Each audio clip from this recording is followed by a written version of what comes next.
What a week it was. I had legislation that kept moving through the process this week. This was the 8th week and it got really rambunctious.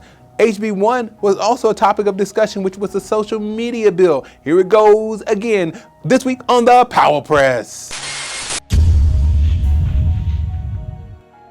Hello everyone and welcome to another edition of the Powell Press. It is week 8 of the 2024 legislative session and I am State Senator Bobby Powell Jr. representing Senate District 24 in Palm Beach County.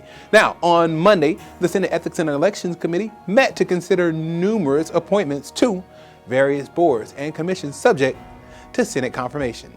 Now the group included Tina Diskovich, which is a very controversial nominee by the governor to the state's Ethics Commission. She's also one of the founders of the very right-wing group called Moms for Liberty. Now this organization has been behind numerous censorship efforts in Florida, which have since spread around the country, leading to the bans of books full of black teaching, history, as well as countless other books being pulled from school shelves. Now, of course, myself, along with the members who are also Democrats, voted against her appointment on the Ethics Commission.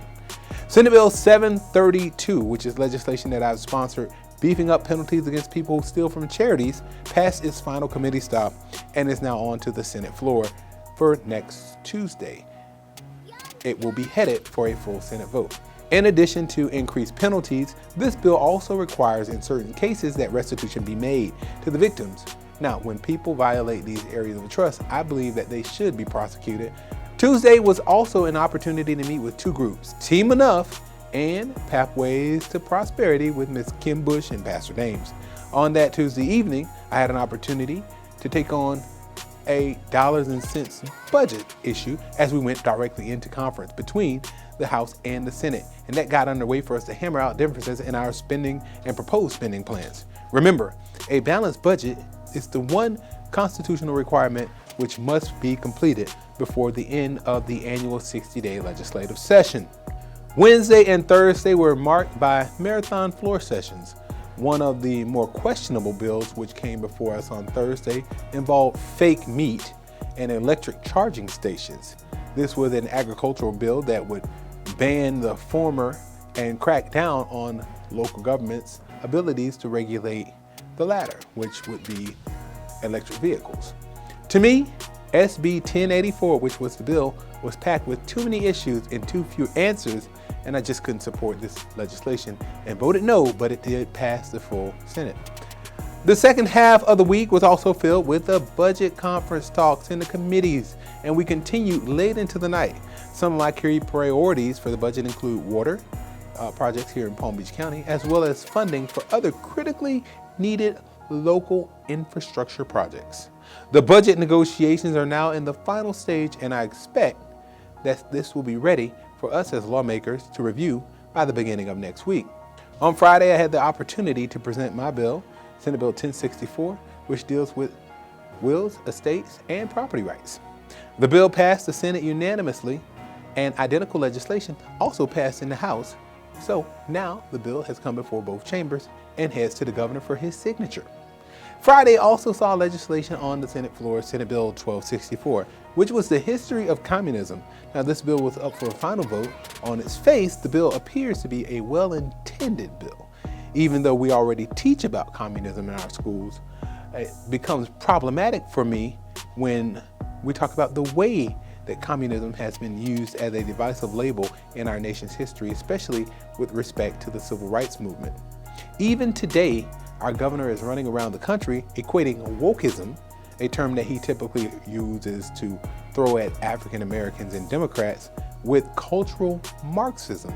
Now, as other members of his party brand our party, my party, as socialists and equates them with communists, we saw what happened when the state revised its standards on the teaching of Black history, disallowing anyone from feeling uncomfortable while asserting that slavery was good because it was a teacher of things such as trades that people who were enslaved learned. Now, these are the people who will be setting up the standards for teaching about communism. I don't know if I'm so confident about that. Will the full history of communism be taught, or will students be indoctrinated with cultural ideologies of the party to the right? Or are they just going to have selective portions that the governor likes? This bill is deeply flawed as it currently stands, and I could not vote for it on its face.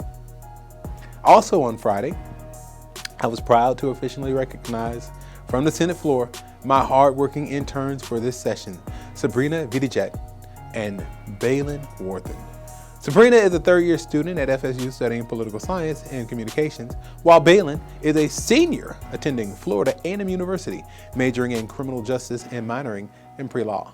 Both of these young adults were a formidable team during the fast-paced session, and I expect great things from each of them as they continue to pursue their dreams. As we ready for week 9, I ask that you stay with us as we continue to track high-profile issues in the final days of the 2024 legislative session. Now, you can also track these bills and the action that's happening by visiting flsenate.gov, filling in the bill number in the search box, and scrolling down to the last action. That is all for this week's edition of the Powell Press. Of course, I want to thank you for watching and make sure that you subscribe, like, comment, and share to keep up to date on the Florida legislature and for District 24 through the Powell Press. You can also follow us on Twitter, LinkedIn, Instagram, Facebook, and all other forms of social media. I am State Senator Bobby Powell Jr., reminding you that a life of service is indeed a life that counts. And I will see you all next week right here at the Powell Press.